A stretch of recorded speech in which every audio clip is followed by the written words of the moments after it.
Assalomu alaykum, hurmatli kuzatuvchilar. Juma muborak bo'lsin hammaga. Ertalabdan inshaalloh sizlarga bir ko'ksaroylarimizni ko'rsatib o'tmoqchiman. Xudo xolisa yangi partiyada toshlarimiz yetib keldi akalar. Ko'rishlar mumkin, kechagina tushirilgan paddollarimizni bitta ko'rsatib o'taman. Akalar, tarchinalari standart holatda bo'lyapti.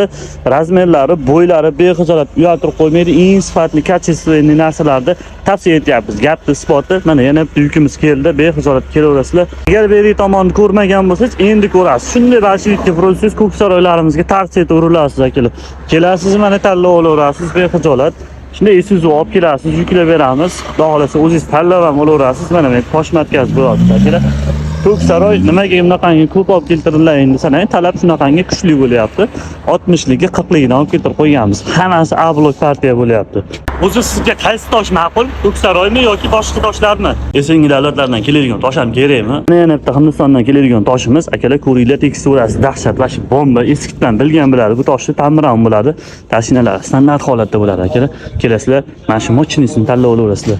Endi Xitoy bo'lsa ham o'zimiz Angola bilik bo'lsin deganlar uchun mana Angola bilikimizni teksturasi bombasidan qop-qorasidan olib keltirib qo'yganmiz. Buni ham tashinalari 1.4lik, 1.7lik, 1.6lik bo'ladi. Umuman neobishning toshingizni ko'rsating degan akalarimiz uchun Alyaska atmosfera bo'lyapti akalar. Mana Alyaska toshimiz, nomi o'zi shunaqangi, teksturasi ham qishni atmosferasini berib turadi, ko'rishlar mumkin.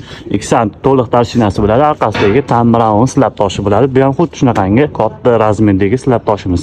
Stalishnisalar uchun qidirib yurganlar uchun tavsiya etib qolamiz. Tashqi fasad uchun so'ragan akalarimiz uchun Qirg'iziston ko'pchilik biladi. Qirg'iziston toshlari ham chotka holatda kelyapti akalar. Nima deyapti akalar? Sariqqina, beti silliqqina, tarchinalari ham mochinigina akalar mana. Razmerlari keladigan bo'lsa, mana bitta kaltalari bor, 1 metrgacha ozgina qoldi. Xo'p, xudo xolasa yangi partiyada mana shunaqangi 3 metrliklarni olib keltirib qo'yamiz. Agar 7 metrga bo'lsa, mana kelaverasizlar. Chiroyli narxlarda qilib beryapmiz. Yaqinda yana bitta katta partiyamiz keladi. Hammasi mana shunaqangi 2 metr, 3 metrliklari bo'ladi. Travettinda ikkinchi sloy, protisloy zo'ridan bo'ladi akalar. Agar shu sanab o'tgan toshlari va ma'qul kelmagan bo'lsa, mana unga bitta nazar solib qo'ying. Buni atkaz qilishda ilojisi yo'q. Ukrainskiy kapusta. Bu kapusta granitimizni ko'pchilik atkaz qila olmaydi, yuzidan o'talmaydi akalar. Tiniqligiga bitta e'tibor berib qo'yasizlar. Kecha yetib kelgan standart holatda taxlab qo'yganmiz. Ob'yom bo'yicha kelaverasizlar. Razmeri 40 taligidan. Polirovkasiga ahamiyat berib qo'yinglar mana. Changiga ahamiyat bermaysizlar akalar. Agar ekranda bunaqangi sezilmay turgan bo'lsa, keling mana shu yerda ko'ring aka. Xudo xolasa mana glansivligidan shunaqangi atrajat bo'lyapti akalar, ko'rishlar mumkin. Tarshinasi 2 sant to'lig'idan unaqangi 1.5, 1.7 bas.